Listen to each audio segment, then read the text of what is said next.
मकान ये बोले इतनी बड़ी भैया कौन राजा की बिल्डिंग? अरे बोले नहीं आपका ही है। तब तक लक्ष्मी देखिए श्री सुखदेव जी महाराज कहते हैं उसी समय सुशीला देखती है।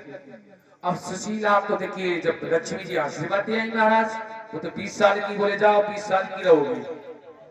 अब जब देखा बोले हमारी तो टुकड़ी आई जो बहू की निकी आएगी हाँ बोले जो बहू की निकी है। अब चक्कर में पड़ गए। अब ये तो भूल गए वो तो चल पड़े आ गए।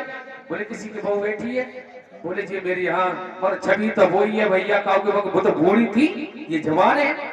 अब हुआ क्या अकेला पहुंचे और तब तक जो सुशीला ने पैर पकड़ लिए पिया।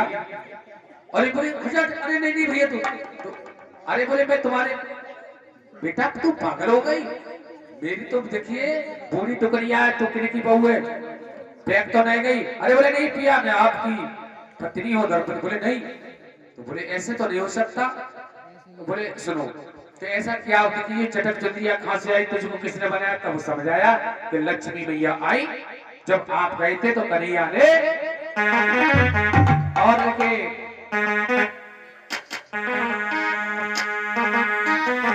भेज करके और विश्वकर्मा को जो है हमारी नगरी ऐसी बना दी जैसी भगवान कन्हैया की है। और बोली अरे देवर जी रात आए तुमको नाचना पड़ेगा। हाँ तुमको नाचना पड़ेगा। अरे देवर जी रात आए उड़ाए गए चुनरिया देवर जी रात आए उड़ाए गए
देखिए भगवान कन्हैया ने सुदामा जी को इतना दिया गरीबी देख करके एक बार को तो सोचा कि जो सुदामा है वो गरीब मैं बन जाऊं और इसको सारा धन इतनी जो रीझ गई।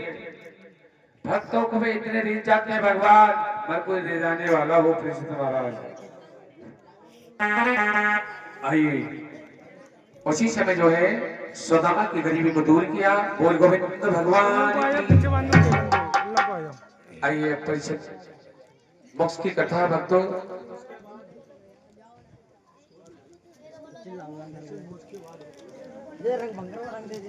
चलो ठीक है। अभी आज गुलाल कौन लेके आया है इन भक्तों के मन में था है आप ही तो होली भी हो जाएगी समय आ गया है तो चलो पहले परिषद बॉक्स उसके बाद में आइए। श्री सुखदेव जी महाराज कहते हैं कि जब सुनते सुनते परिचित महाराज को 7 दिन हो गए तो ये शरीर जो था देखिए 7 दिन 8वां दिन कोई नहीं है।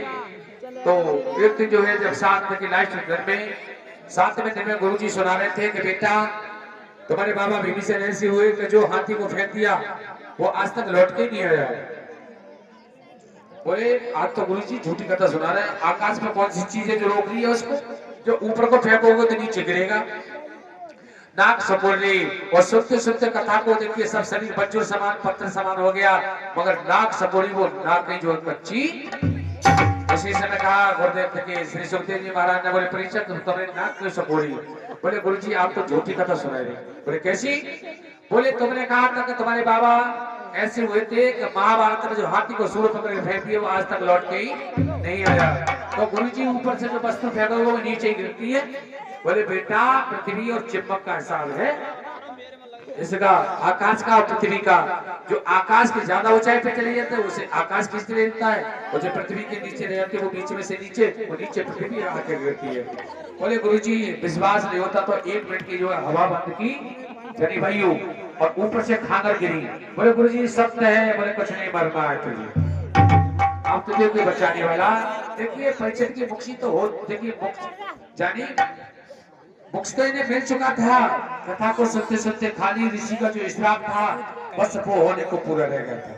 भगवान ने कहा इनको स्वर्ग की प्राप्ति हो चुकी थी, श्राप काटने से नरक होता है, श्राप काटने से नरक होता है, और कथा से इनको स्वर्ग की प्राप्ति हुई। आज उसी समय आते हैं नवलदे, सोचती है कहाँ धमका लूं। 4 बजे के समय नवलदे देखिए अपने सर से वस्त्र जब सोते नहीं है तो शरीर से वस्त्र जान अपने और परिषद के शरीर से वस्त्र बांध के सोती है जो उठ नहीं जाए, फिर भी खोल करके उठ जाते हैं। सुबह के समय जो है घूमे थे और जो तक्षक जो है फूल भर के खिल गया, इन्होंने तोड़ करके सूंघा, नाक में डस लिया, परिषद की मौत हो गई। भैया 10 मिनट की कथा सुने, उसके बारे में शांति बनाए रखें। तो अपनी कथा को मैं आपको बोल दूंगा, जो कथा आज तक हुई उसका लाभ नहीं मिलेगा। आप देखिए ये सब मेरा 9 तक ये बस कूदे फादे भाग जाए जाया तो हारू शूटर मेरे क्या मैं जब यार अब तो यार दिमाग तो काम लेते हैं। आइए श्री सुखदेव जी महाराज।